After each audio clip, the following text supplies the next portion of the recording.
Hi friends, host Eric here. I was talking with Finnish people, and somebody was nice enough to ask me a question that I was going to answer. Hi Eric, I recently found your channel and I really love your videos. I have a quick question about P and J, big P and little j. I'm an ISFP, capital P, which makes me an ISFJ, little j. I understand that capital P is referring to my SE and little j is referring to my FI. However, I'm a bit confused because the descriptions for J and P are pretty much the same as the descriptions for little j and P. I relate to the big P. Example, I like keeping planets to a minimum. So, how come I'm also a J? Example, I apparently plan my work ahead. Thanks for your help.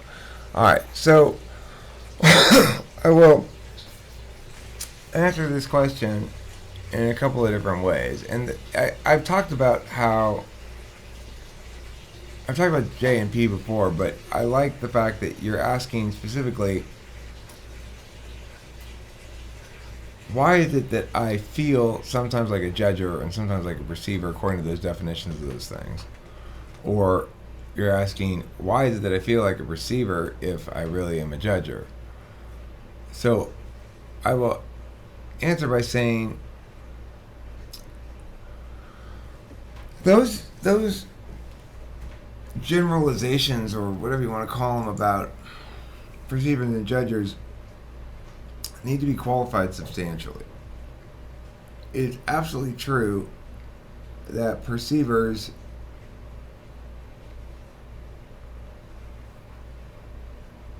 treat the progression of time very differently than judgers. Judgers are looking to mark time by concrete milestones of things. Look, we said we were going to do this thing this morning. We should start it, do all the steps of it, and finish it and follow through on it, and bada bing, bada boom. That's a judger in theory, because they want to have those milestones. They want to have those moments they can say, okay, well, this means this, and this means this, and this means this, and we're working out well, or whatever. Perceivers are much more focused on the process generally. So it's like, well, as long as I'm getting better at it, it doesn't matter if I hit any benchmarks or milestones anyway. That's one way that perceiving and judging function preference expresses in behaviors. So, okay, I'm a perceiver because I have extroverted intuition in the first slot. You're a judger because you have introverted feeling in the first slot. But what do those judging and perceiving functions actually do, besides being judging and perceiving functions, is the actual determining factor in how you display it. So I'm not just a perceiver, I'm an extroverted intuitor, which means I have metaphysical action as my dominant function.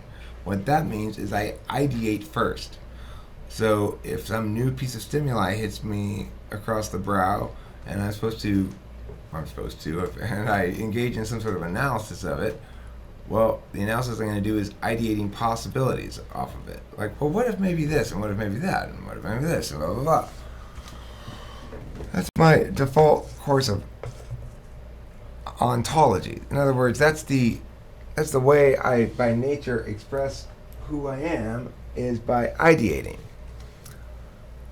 What does this mean? It means it's very different than Kimberly here, who's a introverted sensor as a dominant function. She's also a perceiver. Introverted sensing is a perceiving function, but it's a different kind of perceiving function. She's an epistemologist. She knows first by her own subjective experience and what she's learned, and things that she's generalized rules from, experiences that she's generalized rules from. And she knows when she's comfortable, she knows when she's uncomfortable, she knows when she should eat, not so she doesn't get too hungry, all that kind of shit, right?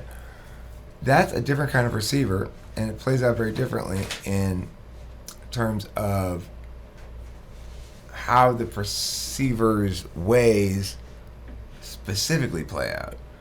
But the bottom line is, both Kim and I are very comfortable with starting one thing and getting sidetracked and shifting around plans. As long as we end up getting through the shit and getting stuff done, it doesn't really matter if we follow the plan or not. We're very loose on plans, both of us. That doesn't mean that we both express being a perceiver in the same way, though. So Kim's much more likely to worry about things in the fashion of a judger, perhaps, and say, ooh, but we have to get to this thing, and don't forget this thing. You said you were going to send it out, and blah, blah, blah, blah. She's a little bit more prone to that than me. But ultimately, that comes out when the seat of the pants approach to dealing with shit is somehow not, something's being left undone. If something's being left undone, then Kim's more likely to get a little bit more like a judger in display than me, which is why MBTI refers to her as a judger, because they say her first extroverted function is extroverted feeling, which is a judging function, and so that's how she's going to display. So that's why they call her a judger. Really, though, she is a perceiver, and really, though, you are a judger.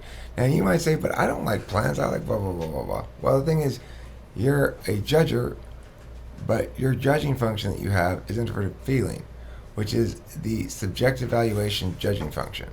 So, whereas introverted thinking evaluates things based on a logic that's universal, that's external to the self, and it can be validated or invalidated. Can't necessarily be falsified, but it can be validated or invalidated, which means, say, that you can evaluate the validity of the exercise within the modality of logic and conclude whether it stands muster or not without actually falsifying it in the physical world. With FI, there is no falsification even considered. There's also no validation or invalidation even considered. Most people would agree it's not okay for me to say you can't feel that way because you don't have a good enough cause to feel that way. Your feelings are invalid. Most people would say you can't do that. You can't say that. Well, why can't I say that? Well, the reason is because, Kim, I hope that's like carpet on the back of your skirt.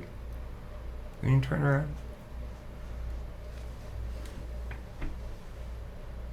Okay. It's like dust or something. It looks like wet poo for a second.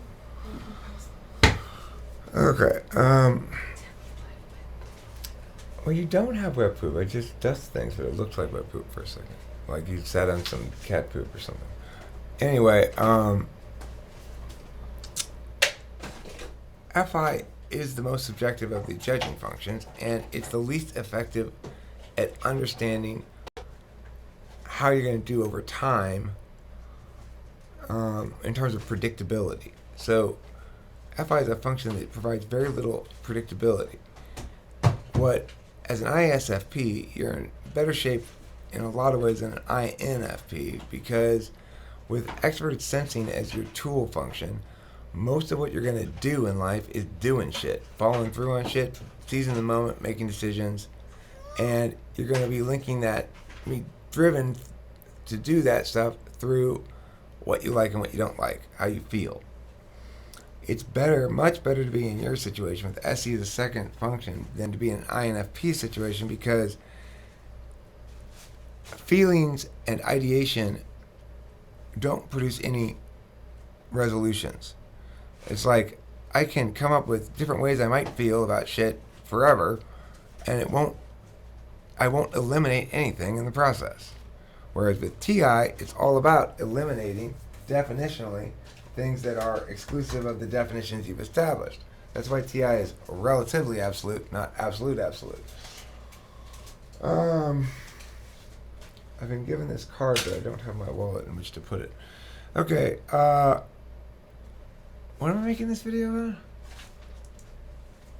Oh yeah, ISFP Lynette Uemura. J and the P.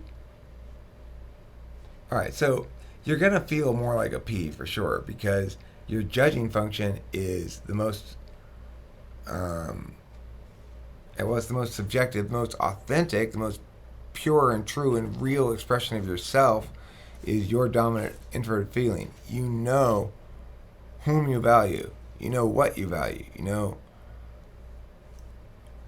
that it matters a great deal that people concern themselves with each other's feelings. At the same time, you're not going to sit there and wallow around in potentialities regarding your feelings, because you just do something. You'll take what those feelings tell you and you'll do something. You'll act on it. That's a good way to interact with feelings compared to any. If you're going to just do something and act on your feelings, if you're good at your feelings, as to say, you understand when they can be trusted and when they can't, you understand when they suggest action ought to be taken and when they suggest it can't, then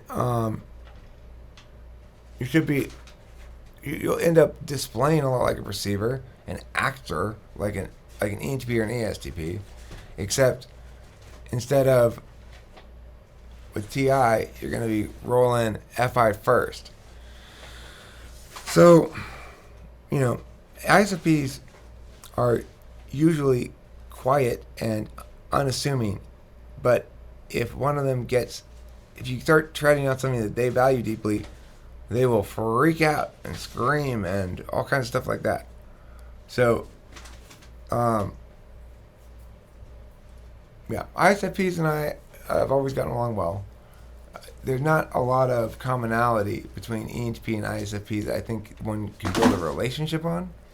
But, like an intimate relationship between ENTP and ISFP is a little iffy, if you ask me, because while they're conflictors, that's not why it's iffy. It's iffy because of the any polar of the ISFP, which is to say, ISFPs don't spend their time coming up with various possibilities about ideas.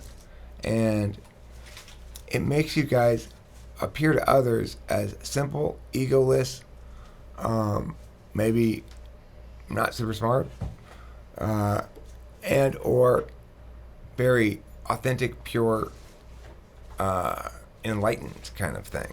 Depending on who you are and how you react to that set of functions, that's how people tend to view you guys. And one thing I've heard from a couple of different ISFPs is everybody seems to like me, but I don't know why. Which is funny, because it shows you how it's very possible to be well liked simply by having an interest in others and asking some questions occasionally and just being around and being cool and occasionally chiming in with something.